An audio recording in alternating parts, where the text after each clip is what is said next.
Hello, my name is Kiara. I call myself a divine warrior. I'm a certified intuitive guide. And most of all, I really love love. Like, I'm madly in love with and devoted to divine, fierce love. And this week I felt called to share 3 different times. I want to share what I'm calling devotional chats. So they're quotes, like I might be reading or I found a quote, the kind of quote that makes me pause and feel it inside of my body and reflect and contemplate and like build all these new connections and receive these insights. And then I'm sharing them with you, and then I'm talking about the insights that I received from them with you. So, hi, thanks for being here. And the quote that I want to share with you today is one that I found in my quotes section on my notes.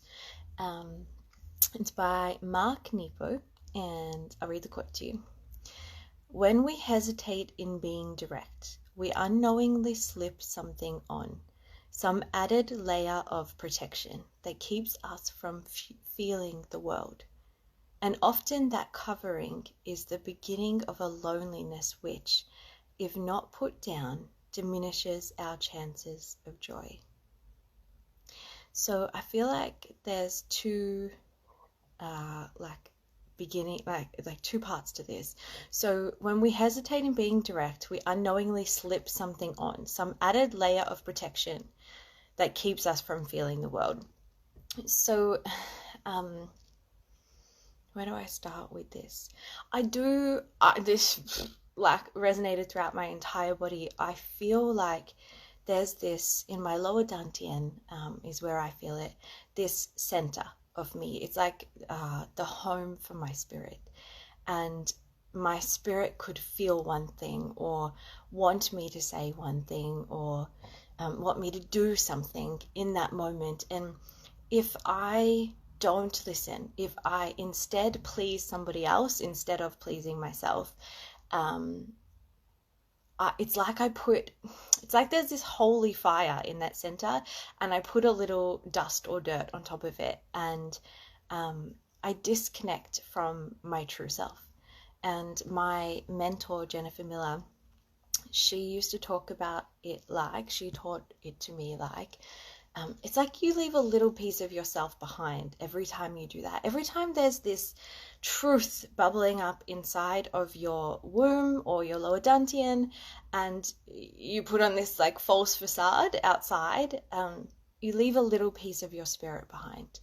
And most of us do this most of the time. So we're continually leaving parts of ourselves behind. When I first found this out and first started working with Jennifer years ago, what I realized is, just how much of me I was leaving behind and how small I felt as a result and fragmented. And as I was kind of sitting with what she had shared with me, I looked around my life and back for the last few years and was like, oh, I left a piece with that person. Oh, I left it. Yeah. And just really realized how much I had chosen to present a facade and not live my truth. And so the quote again is some added layer of protection. And it does keep us from feeling the world. Like eventually, if we put enough dust and dust on top of this holy fire inside of us, this passion and juice inside of us, it just feels, it's hard to feel ourselves, and it's hard to feel others, and if they feel really alive, it can feel a bit scary to us. It's hard to feel the world, there's a lot happening in the world at the moment, and I would take a guess that many people can't feel what's happening in the world, because we've all put all of these protective layers on. So, so I guess when I found this out years ago, I looked back and realized there were all of these places where I made myself small and squished myself down and left myself behind. And if you're feeling that, I would love for you to put in the chat, like, let me know that it's something that you have experienced too. And how it feels in your body, like bring some awareness to it. What does it feel like? Like for me, it felt like I literally handed that person that I was with at the time, like my power, and I became like smaller and willing to give everything up to them and let them speak and let myself feel really small. And I would leave feeling gross and kind of like I needed to try and like grab my truth and my power and my energy back for days after that. Oh, hello, gorgeous. You feel that recently all the time. I'm so sorry to hear that, but glad that you're here and grateful that you're bringing awareness to it. So what I did, this is a really good segue into what I did, huh? And you are right, I feel smaller, not myself, yeah.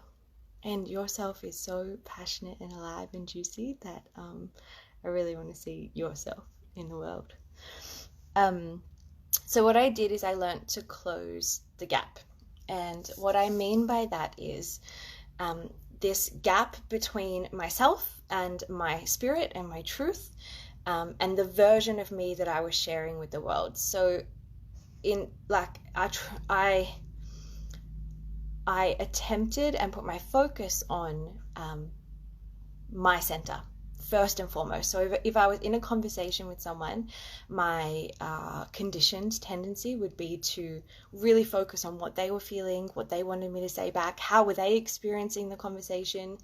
And I started to listen first and foremost to my center. So I would actually put my hand on my lower dantian just to really remind myself that's where I wanted to be listening, and that's the thing I wanted to feel the most authentic and aligned and in integrity with. And so then I would have, go about my daily business, and Spirit offered me so many opportunities to train in this for a really long time. And so I often didn't actually know how to get that out. So I would feel it and something else would kind of happen and I would just say the other small thing anyway. So over here you're saying I became someone I do not recognize and not living my truth, that I something I'm not sure am losing and not giving to my babies. Yeah, I hear you, honey. I'm really grateful for your honesty sharing with us. So yeah, I get that it's like challenging, even if you want to be true to yourself and to not put that covering on. And so I practiced, and what I actually did is, if I noticed that I had been with someone that was important to me, who I wanted an ongoing connection with, and I had left a piece of me behind, what I did is go back and clean it up. So my mentor, again, Jennifer Miller, she said that it didn't matter how many times I left myself. It just was like the distance between when I left myself and the time that I came back to myself, like that's the gap between me and my spirit. And I just had to learn how to make that shorter and shorter each time. And so what I did is write in my journal, because I couldn't even often feel my truth if I was alone. I was too scared to feel it, especially if it had anything to do with anger, terrified. So I would go home and if I felt this small feeling, I would write in my journal. If I was really honest with myself, this was my question. So if I was really honest with myself and I never had to tell them, the other person, what do I feel happened in this situation? And I would just then pour my heart out into my journals. So it might be well, actually, I feel like they put me down when they said this, and I was too scared to say anything, and I felt like they would say that I'm just projecting onto them, or everything is a mirror. I was really caught up in that new age spiritual stuff at the time. So I would just unfilter and let loose on the page and tell my precious self, my inner child, the one that was scared to tell me the truth about how she felt, who is the most sensitive part of me and also the most innocent, so actually very wise. She would be really scared to tell me how she felt, and so I would create that safety, and then after she'd written it out, I would be like, holy shit, she is wise. Like, yes, that's exactly what happened. Like, if I'm really honest, that is exactly what happened, or at least what I feel happened. And if I want any kind of real connection with this person, I need to stop doing this. Like, it's my pattern to break as much as it is theirs. So I need to come and give them my raw, honest truth, take back my piece of my spirit so I don't resent them for taking it every time I'm around them, and give them the opportunity, if there's something on their end, like if I'm giving them feedback, give them the opportunity to have a look at that place inside of themselves, like, which is a huge gift that I would take the time to offer them, that reflection. And so I did, and sometimes it went really well and sometimes it didn't go so well, but I always called a piece of me home. And the first time I did it, I actually felt the energy come back into my body and the power come back into my body, and like saw like little pieces of white light coming back, and it was huge. I could even feel when the message got to the other person, I could feel another piece of it come back. Absolutely incredible. So there is a key piece around actually then telling the other person if you feel like you're able to. So I would tell my precious self or inner child that we didn't have to share it with the other person, and that's true. But often once she like heard my adult self say, oh my God, this is so true, like you're so wise, I would really love to share this with that person, and I'm going to hold you through it, and I'm going to look after you, I'm going to love you, and I'm going to keep you safe no matter what happens with this other person, often then she would feel okay with it. So I like faced the absolute terror of feeling like I might die if I shared it with the other person, and I did. So that was one way that I began to call pieces of my spirit home. Like writing what I called fierce love letters in my journal and then sending it to the people. And I'd also, if that person wasn't someone that I would continue interacting with, or if I didn't feel energy in actually sharing with that person my experience, I would go home. And it sounds so ridiculous, but we've been trained since we were born to leave ourselves in order to please other people, like constantly. And so in order to rewire that, we need to train ourselves the other way. So if I left an interaction feeling like, again, that I'd left a piece of myself behind, I would go home and in my journal, I would say, dear blah, or whatever the name is of that person, when you said this, what I really wanted to say back is this. And I would rewrite it inside of myself and then notice what I was afraid that that person would say back to me. Like, I don't care, or I feel like you're lying, or I feel like you're wrong, or whatever it was. How dare you say that to me? Whatever. I would imagine kind of like the worst case scenario that they could say back. And then I would come up with something to say back, and I would literally train myself. And I actually did this a few times with my mentor. Like, here we were doing this, huge ancestral, like generational past life, cellular healing, right? And also I just needed training on how to have like everyday interactions that I didn't leave myself. Like, the version of spirituality that I'm interested in is one that helps us to be more whole and more loving beings. And so I loved how grounded it was. We would like role play together.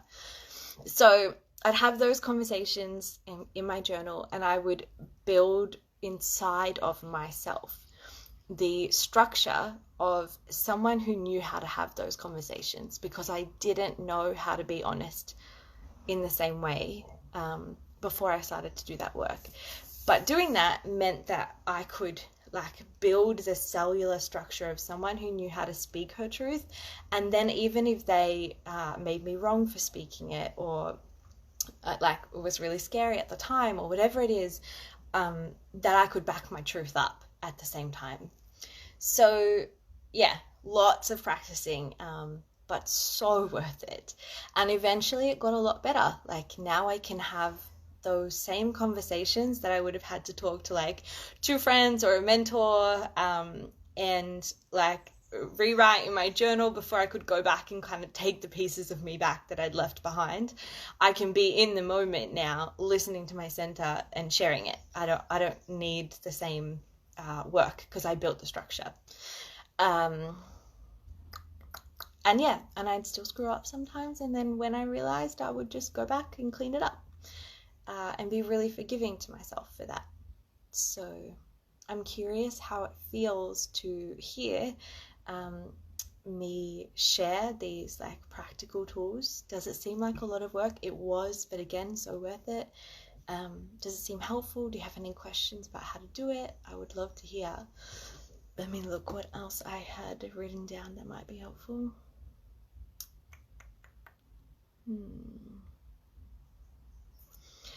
Oh yeah, just what I wanted to share is that at the beginning, when I first started to do this work, I had no idea what myself even felt like. I was so far from it, that when I like left it seemed normal. You know, that was my normal. And now it's not perfect. Sometimes I can like not realize how far I've left myself in certain ways for months, still, but I'm much more attuned with myself. And so like if I like say even like one word sort of out of place, I'm like, oh sorry, I was scared and I said this thing because I was scared you might judge me if I said the real thing, which is this. You know, it can be really quick. And I even noticed like with a friend of mine recently that I said something to her and she just burst into tears, and whatever I had said had triggered this realization that she had left herself earlier in the day, and the floodgates of emotion from like the tiniest leaving of self, because it's self-abandonment. It's like leaving the truest part of ourselves behind, and that's really sad and kind of devastating to our inner child. It makes us feel really unsafe. And so yeah, just I'm giving that like those examples to say that at the beginning, the like normal feeling is hi Ellie and Vicky, I'm glad to hear that you said it seems so great. If you have questions, let me know. I'd love to answer them. The normal feeling at the beginning of realizing this was to have left myself all the time, and to feel really scared to be myself. And then now the normal is so attuned with myself that like even the tiniest thing, I'm like, I really feel it, and I really notice where I left myself. So it does get so much easier. Okay, just reading your comments. Something I would definitely do, but afraid of the other person's response. I fear being overwhelmed and let the other person just take that piece of me because it is easier not to fight and give in. I feel like most honest people would probably say that they resonate with exactly what you just said. Yeah, because we were trained, especially as females, but all of us as kids are like trained to care more about what mummy and daddy are happy with us for than what we're happy with ourselves for. And all I can say is that like fear, and for me it was terror. It felt like I would actually die if I told that person how I felt and they like discounted what I said or invalidated it or made me wrong for it. It actually felt like I could die. That was the level of fear that I faced every time, and I would just have to like hold myself through it and realize that I would rather like die to the truth, which of course I wasn't actually going to die, but I would rather like lose all of my friends. Like one of my prayers at the time when I was doing this really intensely was, Great Spirit, I don't care if I have to be completely alone as long as I'm with you. And when I say Great Spirit, I mean like the deepest, truest, most loving part of us. And so it's like I wanted myself and my authentic truth to be embodied and expressed in the world, more than I wanted anything else. And you've just said, you are right, I feel wrong for it. Yeah. Also, this is probably another topic for another day, but there is this, there is like a lot of what I experienced in my childhood, and actually a lot of what I could still experience today, is where when I share my truth, it makes other people feel uncomfortable, and they don't know how to say, oh, when you said that, I felt uncomfortable. It actually makes me feel like really nervous about this, or I feel vulnerable because I feel like maybe you're judging me in this moment, or like they don't know how to respond with vulnerability. And so they respond in a way that shuts us down and makes us feel wrong for it. And I can still do this. Like it's very common. It's a great defense mechanism.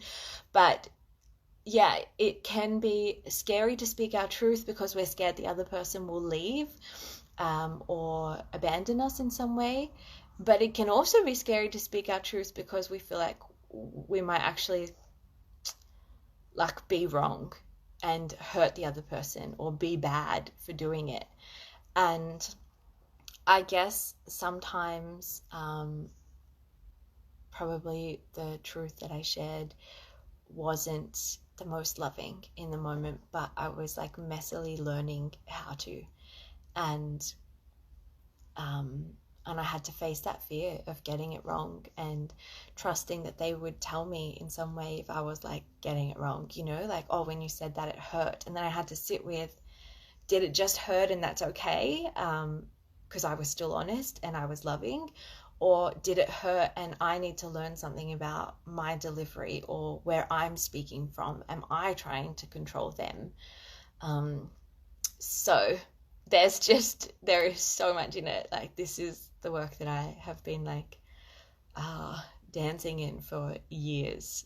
So I hope that this makes some kind of sense, given that it's like the tiniest excerpt of like years of training and spirit like giving me real life examples to work out. I'm glad. Yeah, I'm really glad that I got to spend this time with you, Vicky. Thank you so much for engaging with me, asking questions and sharing. And I hope everyone else who watches this or listens receives a lot from it. Yeah, my name is Kiara. I am a divine warrior, a certified intuitive guide. I'm madly in love with spirit, but I hope that you can see from this video like a really grounded, how do I listen to spirit in order to live my life from the most loving place possible in every moment, version of spirit.